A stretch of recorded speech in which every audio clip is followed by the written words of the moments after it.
muito especial em Endermar, né? Pelo menos eu me lembro dele, né? No momento que ele foi lançado, enfim, naquele dos anos 90, pelo impacto que ele causou, né? A emoção, enfim, todo aquele sentimento que ele provocou naquele período, né? E vamos poder voltar ele depois de tantos anos.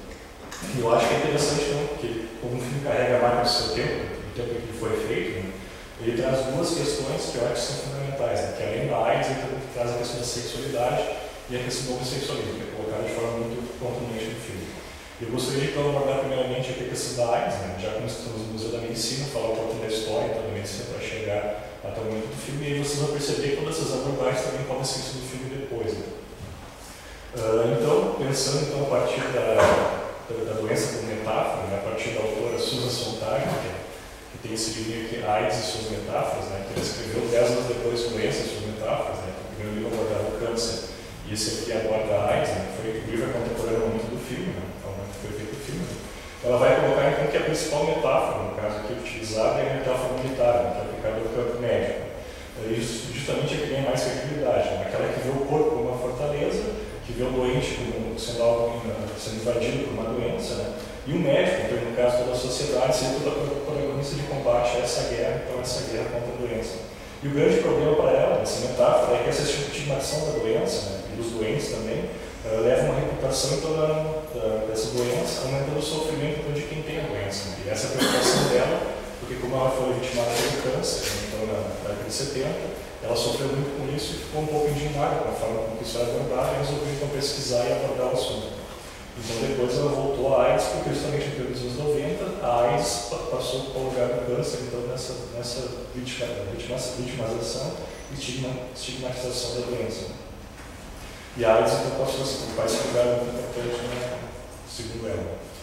Efeito aquelas doenças então ditas que a gente encontra na literatura, né, são doenças tomadas como românticas, como por exemplo a sífilis, que se acreditava que aumentava a criação artística, né? Então muitos artistas que tinham sífilis ficavam felizes, então, porque aumentavam a sua criação artística, tinha até um certo status, né?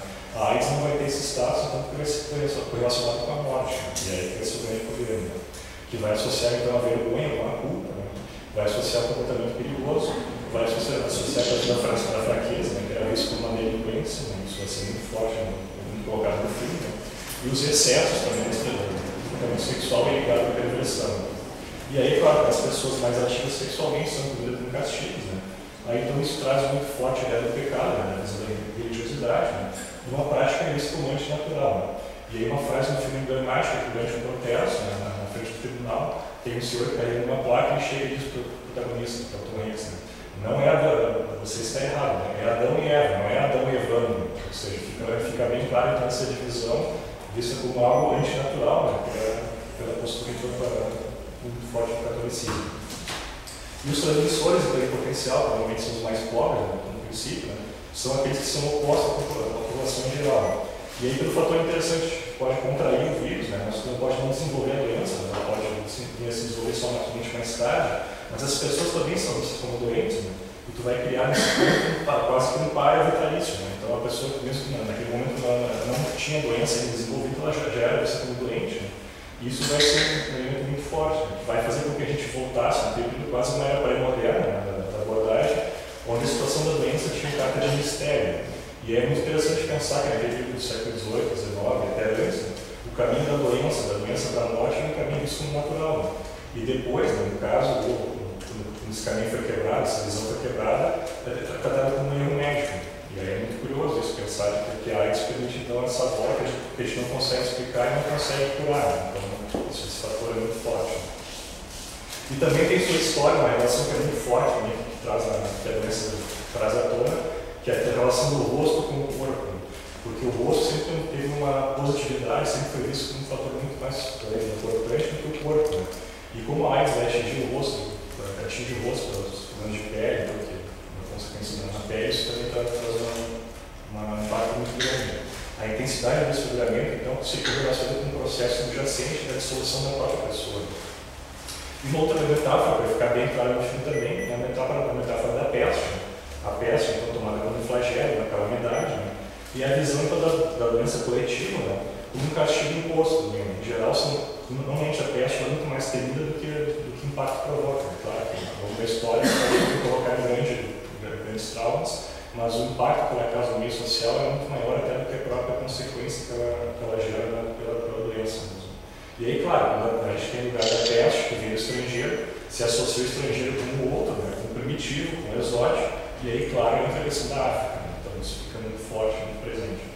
E aí, então, a gente pode pensar que para os religiosos, então, a peste é o motivo então, da ira de Deus, né, o símbolo do mal, essa simbolização do mal, que propõe uma relação, então, moralizante, né, para curar esse ponto, né, e já para os negros, uma abordagem não religiosa, pode produzir outros objetivos mais complexos, né, como, por exemplo, a produção de uma ideologia política autoritária que se opõe então à xenofobia, né? Que vai demarcar uma xenofobia. Isso vai acontecer nos Estados Unidos, né? Isso vai acontecer em vários lugares também, que as pessoas vão se aproveitar para colocar em prática as suas ideologias então, nessa questão.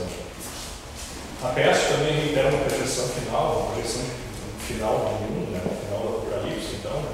E ela vai ser uma marca da história da humanidade, da literatura e, claro, no cinema. O cinema vai estar presente muito forte. O estrangeiro que vem de fora, a gente pode ver ele no passado, né, seja dos filmes que abordam a Idade Média, né, a gente vai ter o Sétimo Selo, por exemplo, do Berger, que vai abordar isso de forma muito forte. A gente vai ter o Conquistador, que vai ser um filme que vai abordar a questão da peste, o trauma da peste, né, e também no futuro. Né, e aí, claro, não dá para deixar de se lembrar do Alien, por exemplo, né, os filmes do Alien, que vai pegar então, elementos do medo, do desconhecido, e os dois elementos associados com a contaminação. Né. E aí nós vemos uma série de filmes então, que vão abordar isso. Né? Por exemplo, Os Doze Macacos, né? Onde 99% da população foi dizimada por um vírus desconhecido, né? Pelo menos o vírus desconhecido está presente no cinema. Depois veio a epidemia, então, que o macaco vai espalhar uma doença para todos os humanos. Depois eu tenho um filme, de 2002, um filme chamado Extermínio, onde são vários macacos, não só que vão esperar ganhar do ser humano. O Resident Evil, então, que vai trazer a ideia do hóspede, né? Enfim, uma série de filmes que vão colocar. E no presente, então, mais ou menos contemporaneamente a doença, é muito interessante pensar que alguns filmes quase que preanunciam então, o surgimento da AIDS. Né? A gente vai ter dois filmes emblemáticos, do cineasta David Cronenberg, né? O primeiro deles é Calafrio, 75, né? Onde então, um bicho, um ser penetra nas pessoas, né? No corpo, vai provocar reações de violência, então alterações do comportamento sexual. Né? E depois disso, um filme chamado Red, né? Que a tradução seria a raiva, mas em português, incrivelmente, foi traduzido como Enraivecido na Fúria do Sexo. Né? Então vocês vão pensar que o filme é uma coisa, mas ele não é, é um filme de terror, é um filme de horror. E esse filme vai mostrar então, que após um acidente de automóvel, uma mulher dentro de uma clínica sofre então, um tratamento de restauração de tecidos. Né? Só que dessas mutações então, ela sofre uma anomalia, surge embaixo do braço dela, e essa anomalia, então, quando ela seduz uma pessoa, quando ela começa a se aproximar de uma pessoa, ela atinge a pessoa, suga o sangue e a pessoa que foi atingida é contaminada. Né? Então é quase que um prenúncio então, da doença. Então o filme é muito emblemático por isso. E claro, aí a gente chega no Filadélfia, então o filme de destaque, produzido por Hollywood, né? Talvez o filme de maior destaque em Hollywood que aborda o assunto. Né? E é interessante pensar que a doença chegou rápido às telas, né? Se compara com, por exemplo, a temática da homossexualidade. Né? E aí então a gente pode pensar o seguinte, que nos anos 80, né, o impacto da AIDS produziu uma depressão sexual, né? Porque a gente tinha na década de 60 e 70 daquele comportamento então, de liberação sexual. Né? Então agora se passa a exigir limites sexuais e limites do comportamento. E só que, curiosamente, ou não, no plano econômico, no plano político, né, a gente vai ter aquela postura de que vai se colocar frente aos desafios, né, de romper os limites, né, de precisa consumir e ter um apetite muito mais forte em relação ao mercado, enfim, ao consumo. Né. Então vai ter esse paradoxo nos anos 80. Né. Então talvez por isso a AIDS seja abordada no cinema de uma forma mais frequente. E já nos anos 90, então a AIDS é um acontecimento já global, né? Por isso discutido ao redor do mundo, né? E também por isso que vai afetar os brancos no Ocidente, né? E não só na questão da África também, né? Que é diferente, por exemplo, se fosse uma doença exclusivamente africana, né? Que aí seria visto uma catástrofe natural, que não é o caso, né? Por afetar o Ocidente branco. Né? E nesse contexto, o tratamento vai se tornar mais eficaz, a gente vai ter mais remédios e não vai ter um desinteresse em abordar o tema, justamente porque já passou então, o período desse impacto maior. Né? Então, há um certo vácuo no cinema em abordagem AIDS, né, que se de alguns filmes. Né? É curioso, então, que na Europa, sim, na Europa a gente vai ter uma abordagem muito mais sistemática, a partir dos anos 90, né? A França, a Itália, vão produzir uma série de filmes, a Alemanha também, e claro, a Espanha vai ser o principal destaque, né? Como uma Almodóvar, né? Que o Almodóvar vai ser um cineasta que vai correlacionar então, a sua temática abordada com a doença, né? Todo filme dele tem explora alguma doença, alguma temática relacionada à doença. E em 99, o Sobre Minha Mãe, você talvez o grande filme que aborda o assunto, porque a gente tem três pessoas no filme, né? O homem, uma mulher e uma criança, né? Que se contaminou pela sexualidade e pelas drogas, a mulher está tratando como vítima e a criança, enfim, por dependência. Então a gente vai ter essas três esferas que vão estar retratadas no filme. E mesmo então que o cinema espanhol tem esse caráter mais estereotipado, esse universo mais kitsch, né, ele tem um enfoque mais humano então, do que os outros cinemas. Na Europa também tem um enfoque mais humano, por exemplo, a abordagem dos Estados Unidos. E o segundo ponto que eu gostaria de destacar, que eu acho que é muito contundente no filme, que até se sobrepõe a questão da AIDS, é a questão da sexualidade, que vai tomar esse grande peso. Então essa visão do outro, visto como normal, então que foge da normalidade da sociedade, que toma então o heterossexual como aquele mundo natural, né? E isso vai ficar muito forte no filme. O filme traz essa visão, mas também relativiza um pouco, principalmente quando ele aborda a família. Uma família, o personagem Tom Hanks, então vai tratar o assunto, que é uma abordagem também sentimental, e que eu acho que vocês devem prestar bastante atenção. O filme então parece colocar como observador do contexto, como observador das posturas, né? E vai deixar falar em esses estereótipos. Né?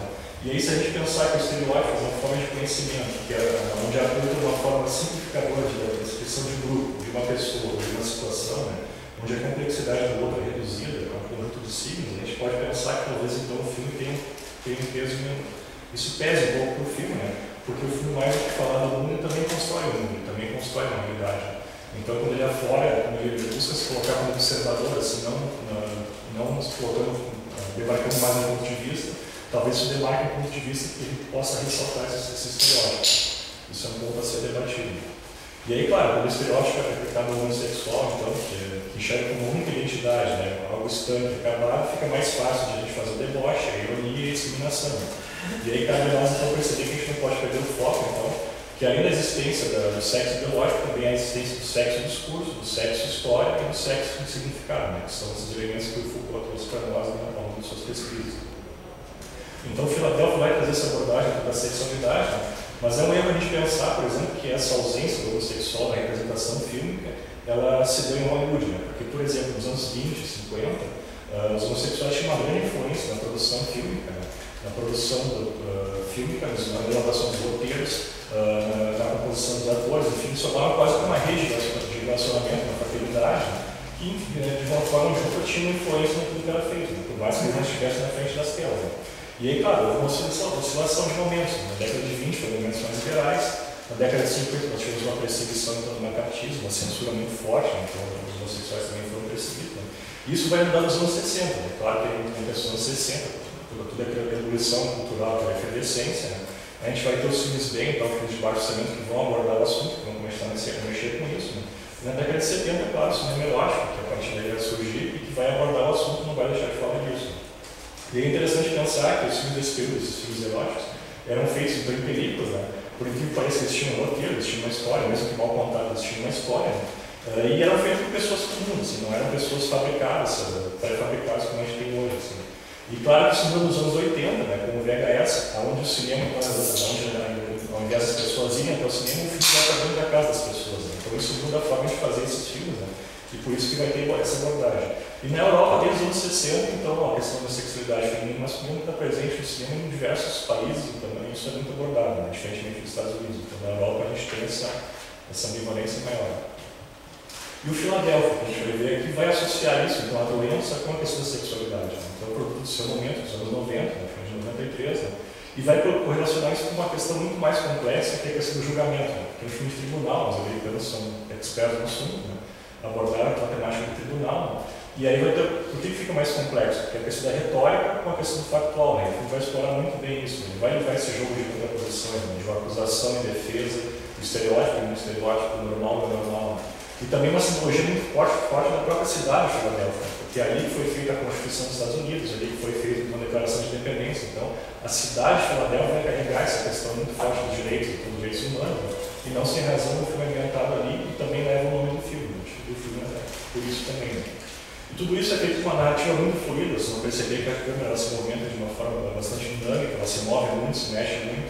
A música então, é muito demarcada, muito impactante, também vai ter um trecho que é usado numa ópera, então, uma cena que vem um tom quase expressionista, assim, uma cena muito bonita. E o diretor vai ser um cineasta que fez muitos filmes, mais de 40 filmes, mas vai ter dois sucessos, né? Vai ter esse filme e O Silêncio dos Inocentes, né? Que são, talvez seja o grande filme que ele fez, o filme mais conhecido dele. E um dado também que eu acho interessante trazer, que ele foi filmado na sequência do roteiro, né? Normalmente os filmes são filmados de forma diferente nas cenas, conforme então fica mais prudente para a produção. Esse aqui não, ele foi filmado na sequência, porque o Tom Hanks então emagreceu 12 quilos até chegar ao final do filme, quando a evolução do estágio da doença.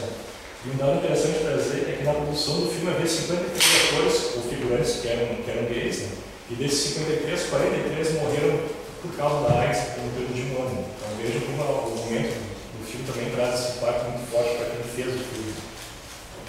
E então, para concluir, né, gostaria de dizer que esse assunto é muito polêmico, muito controverso, é muito envolto pelo preconceito, tem a carregada de tabus e também retrata de silêncio. Eu acho que é esse silêncio que a gente tem que descortinar, trazer à tona. 30 anos depois da descoberta do vírus, né, a ONU então no Congresso, e essa é uma notícia agora dessa, até para você notícia da AFP, né, a ONU então fez um congresso, que está acontecendo agora, então o objetivo é erradicar a AIDS em 10 anos. Né. Ela passou por meta para erradicar as infecções, né, zerar as infecções e as mortes no período de 10 anos. Né. Talvez uma meta ambiciosa, enfim, mas talvez eles poderiam ser um pouco mais pragmáticos, mas enfim, é um objetivo que se colocaram nesse congresso. Então o que fica no fim, que eu acho que é importante, é que está presente que a doença ela não é só um mal físico, né, e às vezes a gente esquece disso, né. A doença também é uma entidade social, né, para significar. Né. Estar doente, então, implica ganhar uma nova cidadania, né, uma nova identidade, muitas vezes um atestado de exclusão, né, e a AIDS vai colocar isso de uma forma muito forte, né, principalmente nesse período dos anos 90.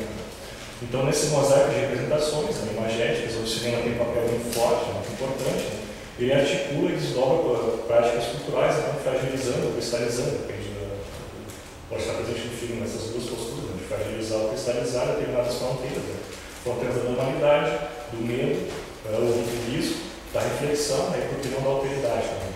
Então, acho que esses são os pontos importantes que eu acho que você destacar, né, e tem um bom filme, né, eu espero que vocês depois possam retomar esses elementos no filme para debate posterior.